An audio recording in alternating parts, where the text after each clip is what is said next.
आपका बच्चा अगर सिलेक्टिव चीज़ें खाता है तो इट्स मेन कि वो उसको पूरी न्यूट्रिशन नहीं मिलती। जो हमारी यादाश्त है वो तो एक मजमूआ है ना जनरल हेल्थ का। 7 साल तक बच्चों की जो मेन तरबियत है वो वालिदैन करेंगे और बेखसूस माँ करेगी। यादाश्त के हवाले से मेन एलिमेंट है, उसके अंदर हमारे बच्चे नाश्ता नहीं करते। पंजीरी है, इसी तरह दूध, दही, प्रोटीन, तमाम चीज़ों से जो है ना यादाश्त पे मुस्बत असर पड़ता। दूध में रोगने बादाम मिला के बच्चों को दें तो उससे बेहतरीन नींद आती। नाज़रीन, याददाश्त इंसानी ज़िंदगी का वो सरमाया है जो ना सिर्फ हमारी तालीम बल्कि रोज़मर्रा ज़िंदगी में कामयाबी के लिए इंतहाई ज़रूरी है। ख़ास तौर पर बच्चों की याददाश्त बेहतर बनाना वालिदैन की अव्वलीन ख्वाहिश होता है, लेकिन आजकल बच्चों में भूलने की बीमारी आम सी देखी जा रही है। और आज के दौर में बच्चे अपना ज़्यादातर वक्त हम देखते हैं कि मोबाइल फ़ोन और गैजेट्स के सामने गुजार रहे होते हैं। किताबें पढ़ने का शौक़ जो कभी बच्चों की आदत हुआ करता था, अब है कि ख़त्म होता जा रहा है। इस जदीद तर्ज़ ज़िंदगी ने जहाँ सहूलियात फराहम की हैं, वहाँ कई मसाइल भी पैदा हुए हैं। बच्चों में याददाश्त की कमज़ोरी उन मसाइल में से एक बड़ा चैलेंज बन चुकी है। आजकल बच्चे आम सी चीज़ें याद करने में भी मुश्किल महसूस कर रहे होते हैं, चाहे वो कोई सबक हो, कोई अहम बात हो या फिर रोज़मर्रा के मामूलात ही हो। और ये बड़ा अहम मसला है जिसको डिस्कस करने की ज़रूरत है कि बच्चों की याददाश्त को किस तरह तेज़ बनाया जा सकता है ताकि मेमोरी उनकी काबिल रहे, तालीम हासिल भी अच्छे तरीके से कर सके और ज़िंदगी के मामलात भी देख सकें। इसी चीज़ को डिस्कस करने के लिए और टिप्स जानने के लिए हमने स्टूडियो में दावत दी है मारूफ हकीम अताउर रहमान साहब को। वेलकम टू सुनो पाकिस्तान। हकीम साहब, आपसे जानना चाहेंगे, सारा मसला आपने सुन लिया है, बच्चों की याददाश्त को हम डिस्कस कर रहे हैं, किस तरह हम इनकी मेमोरी को तेज़ कर सकते हैं कि इन्हें चीज़ें याद रहें, और ये भी बताइएगा ये एक आर्जी मसला होता है या ये किसी बड़ी बीमारी की इलामत है? जी, बिस्मिल्लाहिर्रहमानिर्रहीम।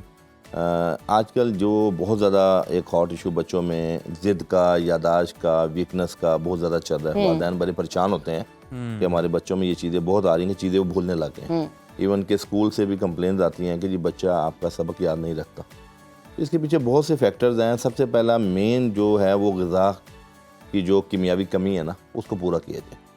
आपका बच्चा अगर सिलेक्टिव चीज़ें खाता है तो इट्स मेन कि वो उसको पूरी न्यूट्रिशन नहीं मिलती। और जो हमारी यादाश्त है वो तो एक मजमूआ है ना जनरल हेल्थ का, कि हम फिजिकली तौर पे, मेंटली तौर पे जब बिल्कुल फिट होंगे तो यार डेफिनेटली हमारी यादाश्त भी मजबूत होगी। अच्छा, इसके अंदर 2-3 चीज़ें हैं। एक तो मेन चीज़ ये है कि मैं आपको इनिशियली थोड़ा बताऊं कि बच्चों को जो हमारे मुल्क के अंदर एक ट्रेंड है कि अर्ली जो है ना स्कूल में दाखिल कराना, 4 साल का बच्चा, 3.5 साल का बच्चा, 5 साल का बच्चा, तो ये बिल्कुल जायज़ नहीं है, ठीक नहीं है। अच्छा, शरीयत मुताहरा भी हमें हुक्म देती है कि 7 साल तक बच्चों की जो मेन तरबियत है वो वालिदैन करेंगे और बेखसूस माँ करेगी। लेकिन हमें चूँकि हम बच्चे जब शरारत करने लगते हैं तो हम कहते हैं बस को फौरी तौर पे भेजें, स्कूल जाए, हम कुछ घंटे जो है ना सुकून से गुजारें। तो ये एक बहुत बड़ी मेन वजह है बच्चों के ऊपर लोड आना, उनके मेंटल लेवल पे स्ट्रेस आने की मेन वजह है। और बाहर जितने भी तरक्की याफ्ता ममालिक हैं वहाँ पे बच्चों की जो तालीम है ना वो 7 साल के बाद स्कूल में दाखिल होते हैं। बिल्कुल। आप पूरे दुनिया में देख लें जहाँ पे बच्चों का लिटरेसी रेट स्ट्रॉन्ग है या बच्चों के अंदर लर्निंग पावर ज़्यादा है, वो ममालिक हैं जहाँ बच्चों में 7 साल की लिमिट रखी हुई है दाखिले की। तो एक तो ये मेन चीज़ इसका जो है ना बच्चों के ऊपर बहुत छोटी उम्र में बोझ डाल देना। मतलब ये जो प्ले ग्रुप है वो कहते हैं हम पढ़ाते नहीं जनाब, सिर्फ एक्टिविटीज कराते हैं, ये वो स्कूलों वाले जो है, तो ये भी ठीक है छोटे बच्चों के लिए? डेफिनेटली जो प्ले ग्रुप के बच्चे हैं उसमें वो एक्टिविटीज ऐसी देते हैं कि बच्चों को घर वाला माहौल मिले। लेकिन हम तो वो बात कर रहे हैं कि बच्चा जब रात को नींद नहीं पूरी करेगा और सुबह चिड़चिड़ापन होगा उसके अंदर, स्कूल जाएगा, तो माँ जिस तरह टैकल कर सकती है वो उस तानी नहीं कर सकती। अल्लाह पाक ने माँ की ममता में उस बच्चे की जो चाहत रखी है ना, उसकी कंपनसेशन कोई और दूसरा फरीक नहीं दे सकता। बिल्कुल ठीक। अच्छा, दूसरा जो यादाश्त के हवाले से मेन एलिमेंट है, उसके अंदर हमारे बच्चे नाश्ता नहीं करते। सुबह का नाश्ता, ब्रेकफास्ट बहुत अहम बात आपने की है, नाश्ता। अच्छा, ये जो हमारी यूथ है उसका भी यही हाल है, और अगर हम छोटे बच्चे देखें उनका भी यही हाल, नाश्ता नहीं करते। जब हम छोटी उम्र से नाश्ता ना करने के आदी होते हैं तो वो टीन एज तक उसका असर तो जाता है। बिल्कुल। और फिर जब हम थोड़ी टीन एज से ऊपर जाके बीमारियों को जब अपने अंदर महसूस करते हैं तो हमें डॉक्टर बताता है कि भाई ये खला था जो आपने पूरा नहीं किया। एग्जैक्टली। तो अच्छा, ये यादाश्त के हवाले से बच्चों की बस मैं यही कहूँगा कि बच्चों के अंदर जो बहुत ज़्यादा डांटने की, स्ट्रेस उनके अंदर पैदा करने के जो मामलात हैं उनको बतरीके एहसन प्यार से टैकल किया जाए, और उनकी खुराक के अंदर वो चीज़ें, मिसाल के तौर पे अखरोट है, बादाम है, इसी तरह पंजीरी है, इसी तरह दूध, दही, प्रोटीन, ये जितनी भी कुदरती अल्लाह ने जो चीज़ें बनाई हैं उनकी बच्चों को आदत डालनी चाहिए। तो इन तमाम चीज़ों से जो है ना यादाश्त पे मुस्बत असर पड़ता है। बिल्कुल ठीक है। अच्छा, हम देखते हैं कि आजकल जो है ना बच्चे बहुत ज़्यादा गैजेट्स इस्तेमाल कर रहे होते हैं, आपको लगता है कि कहीं ना कहीं ये भी एक फैक्टर है जिससे उनकी याददाश्त मुतासर हो रही है, उनकी हेल्थ जो है ना वो डिस्टर्ब हो रही है, असरअंदाज हो रही हैं ये चीज़ें उन पर? जी बिल्कुल जी, इससे रेलिवेंट जितने भी मोबाइल फ़ोन का इस्तेमाल है, गैजेट्स का इस्तेमाल है, ये सारी चीज़ें जो है ना आपकी नज़र के ऊपर बड़ा बुरा असर डालती हैं। आप कभी देखें कि बच्चे को जब आप वो कभी गेम खेल रहा हो और आप दस्तरखान पे 10 आवाज़ें देते हैं तो वो बच्चा बिल्कुल भूल जाता है कि मुझे भूख लग रही है नहीं लग रही, और वो अपनी गेम के अंदर अपनी किसी भी प्रोग्रामिंग के अंदर इतना मसरूफ़ हो जाता है उसकी तमाम कुव्वतें जो है ना मदम पड़ जाती हैं। हकीम साहब ऐसा तो मुमकिन नहीं है हमारे साथ हकीम साहब और हम आपसे टिप्स ना जाने, जी, जी। कोई नुस्खा नुस्खा बताइए। हाँ जी, नुस्खा मैं आपको बताऊं कि बच्चों के याददाश्त लिए। बच्चों की स्ट्रांग रहे, उनको खाने की आदत भी हो और वो टेस्ट में भी अच्छी जी मैं हो। कुछ चीज़ें आपको जनरल रेसिपी की बताता हूँ, बहुत ज़बरदस्त हैं। यानी कि वालिदैन को चाहिए जिनके बच्चे कुन ज़हन हैं या जिनकी याददाश्त कमज़ोर है, वो एक फार्मूला हम बता रहे हैं। उसके अंदर आध पाव बादाम की गिरियाँ ले लें, मगज़ बादाम, अच्छा। और आध पाव अखरोट ले लें, और उसमें चारों मगज़ जो है ना वो आधी शटांक डाल लें, और उसमें तकरीबन 3 टेबल स्पून सौंफ डाल लें, और इसी तरह उसमें एक हमारी चीज़ होती है ज़रिश्क, जरिश। बरबेरीज जिसको हम कहते हैं, अक्सर ये फ्रूट केक के ऊपर भी होती है। ये लिवर के लिए भी बहुत अच्छी चीज़ है और आपके एंटीऑक्सीडेंट प्रॉपर्टीज रखती है, ब्रेन के अंदर ऑक्सीजन की जो सप्लाई को तेज करती है। ज़रिश्क जो है ना वो भी एक शतांग उसमें डाल लें। तो इन तमाम चीज़ों का जो है ना ये ग्राइंडर पे उसको ग्राइंड कर लें और उसका एक वो पंजीरी टाइप बन जाएगा। ये आप अपने बच्चों को दूध के साथ, दही के साथ, चाय के साथ, कोई भी नाश्ता बच्चे कर रहे हैं, ये आप 1 टीस्पून सुबह में दे दें, और हो सके तो सुबह भी दे दें और शाम में भी दे दें। तो आप इमेजिन करें कि ये वो चीज़ है जिससे एक मेरा ख्याल हफ्ते 10 दिन के अंदर जो बच्चा बहुत ज्यादा भुलक्कर है, बहुत ज्यादा चीजें भूल जाता है, छोटी छोटी शॉर्ट टर्म मेमोरी लॉस भी होता है बच्चे का, लॉन्ग टर्म तो वैसे ही हो जाता है। मुझे हकीम साहब ये बताइए, जिन लोगों में मैंने याददाश्त का प्रॉब्लम देखा है ना, वो लोग सोते नहीं है, उनकी नींद पूरी नहीं होती, और अगर रात को भी वो सोते हैं तो बहुत ही कॉन्शियसली सोते हैं, उनका ब्रेन ना जैसे काम कर रहा होता है। ऐसे लोगों के क्या मसले हैं ये बताइए, और कैसे हल है, नींद कैसे इनकी आए? बेसिकली देखें, नींद हमारी जिंदगी के अंदर वो सुकून है कि जो तमाम कुव्वतों को रिकवर भी करती है और तमाम हार्मोन्स को बैलेंस भी करती है।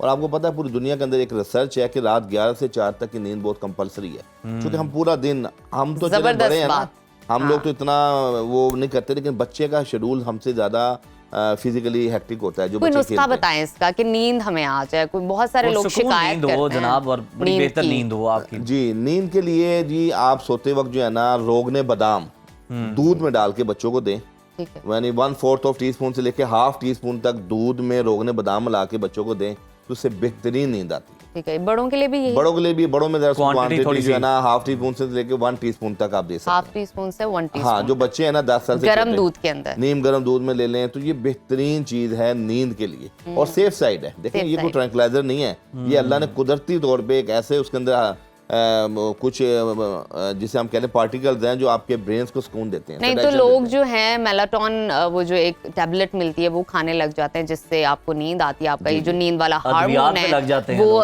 फास्ट हो जाता है। वो देखें, वो एडिक्शन करता है आपकी बॉडी में, और करता है। उसके बाद ये जो नींद की दवाइयां जो लोग खाते हैं उससे असाब भी कमजोर होते हैं, प्लस उनसे उनकी मेमोरी, लॉस ऑफ मेमोरी और शॉर्ट टर्म मेमोरी दोनों पे मंफी असर मुरतब होते हैं।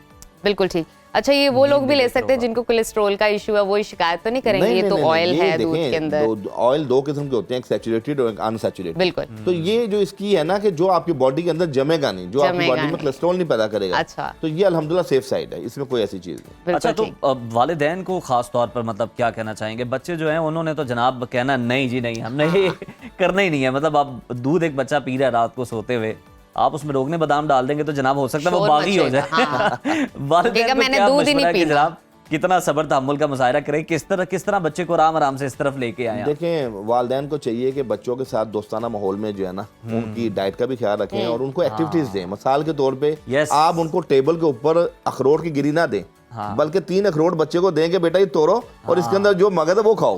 एक उसको एक्टिविटी भी मिलेगी और प्लस उसको तकवीत भी मिलेगी, ग़िज़ाइयत भी मिलेगी। इसी तरह बादाम दें, आप उसको मगज ला के ना दें, उसको आप कागजी बादाम ला के दें बच्चे को। वो जब 7 बादाम तोड़ेगा, मेहनत करेगा और उसको उसकी कदर भी होगी और उसके अंदर एक एक्टिविटीज भी मिल जाएगी उसको। हमारे यहाँ अनफॉर्चुनेटली इनडोर एक्टिविटीज ज्यादा हो गई, आउटडोर है नहीं। और फिर जो हालात मुल्क के बने हुए बच्चे बाहर जाते हैं, तो वालिदैन कहते हैं कि कोई आउटडोर एक्टिविटी भी कर लो, जाओ चले जाओ थोड़ी देर के लिए। बच्चे चूंकि एडिक्ट हो चुके हैं, कैमरे मोबाइल के यूजिंग के इतने एडिक्ट हो चुके हैं और मोबाइल के इतने मनफी असरात हैं कि आप देखें कि पूरी दुनिया के अंदर अब आपके बच्चों के अंदर कुछ ऐसी बीमारियां पैदा हो गई हैं जिसका मोबाइल के साथ गहरा ताल्लुक है। आप खुद देख लें, कहते हैं कि लेट के मोबाइल देखने से रात को, आपको पता है 90% लोग तो मेरा ख्याल सोते हुए आधा एक घंटा सोते हुए सुबह उठ के सबसे पहला हाँ। काम हमारा ये है कि और हमने फिर मोबाइल चेक बड़े करना। अच्छा, नंबरों की मजबूरी एनके भी लगवा रहे है। होते हैं। हाँ, एक वो तो काम है, दूसरा मजबूरी भी है कि आपने मोबाइल चेक करना है, कोई बिल्कुल ऐसे ही है। इंपॉर्टेंट मैसेज तो नहीं आया, कोई नोटिफिकेशन तो नहीं आया। एब्सोल्युटली। लेकिन हमारे यहाँ ना वो जब